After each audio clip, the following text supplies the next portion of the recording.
বাবা বলেছিল তাই। ও, শুধু বাবার জন্য চা আনছেন? আমার চা কই? আমি কি এই বাড়িতে ভাইসা আসছি? আম্মা আপনার জন্য এখনই চা নিয়ে আসছি আমি। আরে না থাক, আপনার হাতের বিষ আমি খাইতে চাই না। আচ্ছা শুনেন, আপনি কফি বানাইতে পারেন তো? জি। আমার সোনার টুকরা রাজপুত্র ছেলে আসছে, আমার বড় ছেলে। তার জন্য সুন্দর কইরা এক মগ কফি বানায়া তাকে দিয়ে আসেন। মা, কথাটা পছন্দ হইল না? অর্ডার করে ফেলাইলাম, যান। যাও।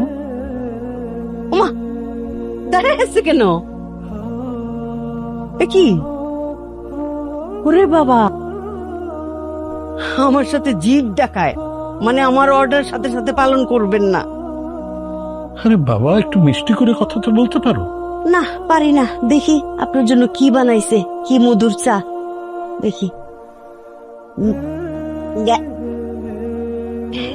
এটা চা না আর কিছু। আচ্ছা ঠিক আছে, মাঝে মাঝে বিষও খাইয়া হজম করতে হয়, খাই ফেলাই আমি। আঙ্গুর ফল খাইতে না পারলে টকি লাগে।